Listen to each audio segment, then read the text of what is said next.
भगवत गीता के 16वें अध्याय के प्रथम श्लोक पर चर्चा चल रही है। ये श्लोक है अभ्यम सत्य संशुद्धि ज्ञान योग व्यवस्थिति दानम दमस यज्ञ से स्वाध्याय स्तपादि।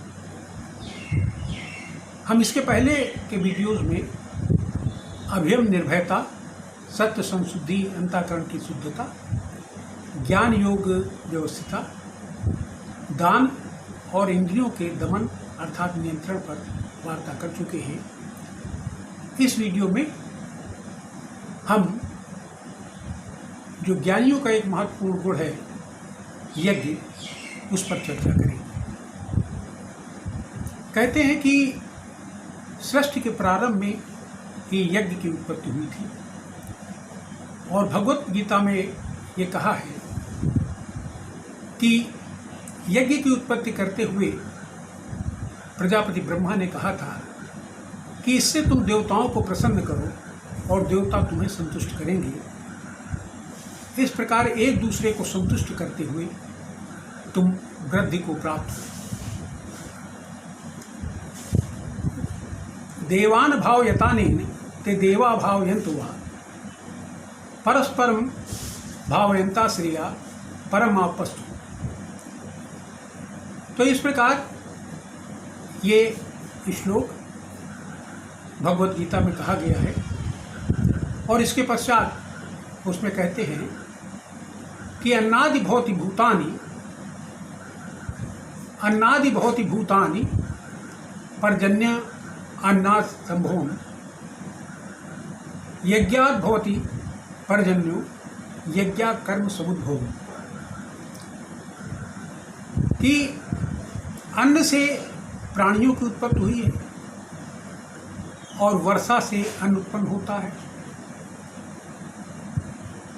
यज्ञ से वर्षा होती है और कर्मों से यज्ञ की उत्पत्ति होती है। कर्म ब्रह्मोद्भवम विद्धि ब्रह्माक्षर समुद्भव। कर्म की उत्पत्ति वेदों से हुई है और वेद परमेश्वर से प्रकट हुए हैं। इस प्रकार तस्मात् सर्वगतं ब्रह्म नित्यम यज्ञे प्रतिष्ठितम्। इस प्रकार सर्वत्र ब्रह्म व्याप्त हैं और नित्य यज्ञ में प्रतिष्ठित रहते हैं। तो भगवान ने यज्ञ की इस प्रकार महिमा कही है। इसके साथ ही श्रुतियों में छांदोग्य उपनिषद में ये वर्णन आता है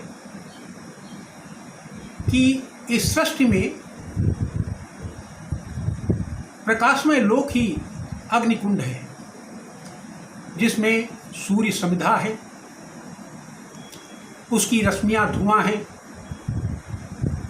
दिन ज्वाला है, चंद्रमा अंगारा है और नक्षत्र उसकी चिंगारियां हैं। इसी प्रकार और ये यज्ञ इस सृष्टि में निरंतर चल रहा है, जिसमें देवता श्रद्धापूर्वक हवन कर रहे हैं, जिस पर देवता श्रद्धापूर्वक यज्ञ कर रहे हैं, आहुति दे रहे हैं और उससे इस सृष्टि का सर्वत्र कार्यक्रम सर्व कार्य संपन्न हो रहा है। इसी प्रकार कहते हैं कि ये प्रकाशमय लोक, ये जो पृथ्वी है, पृथ्वी ही अग्निकुंड है, ये परोपकार का माध्यम है और इसमें वर्ष काल ही इसकी समिधा है और आकाश इसका धुआं है और रात्रि इसकी ज्वाला है, दिशाएं अंगारा हैं और विदिशाएं इसकी चिंगारियां हैं। ये भी हवन निरंतर हो रहा है। इसमें देवता लोग आहुति करते हैं और भगवान से प्रार्थना और ईश्वर से प्रार्थना करते हैं वर्षा के लिए, और वर्षा होने से अन्न प्रचुर मात्रा में इस धरती में उत्पन्न होता है। इसके साथ ही प्रश्नोपनिषद में ये बात कही है कि जो श्वास प्रश्वास मनुष्य का चल रहा है, ये दो आहुतियाँ हैं जिससे ये शरीर सम रहता है और इस शरीर के सम रहने से ये वायु समान वायु की तरीके से कार्य करता है और जिससे अन्न की पाचन क्रिया होती है। ये प्राणायाम जिससे अन्न पचता है, ये भी एक प्रकार का यज्ञ हो रहा है। इसमें मन जो है यजमान है और यजमान मन के स्थिर रहने से ये यज्ञ सिद्ध होता है। इसके साथ ही ये जो ध्यान है, प्राणायाम के साथ जो ध्यान है वो उदान ही है और उदान के होते हुए ये मन नित्य ब्रह्म के दर्शन करता है। इस प्रकार ये मानस यज्ञ चल रहा है। और कहते भी हैं भगवद गीता में कि श्रेयान द्रव्यमयाद ज्ञान ज्ञान यज्ञा परंतप सर्वम कर्माखिलम पार्थ ज्ञानी परिसमाप्यते।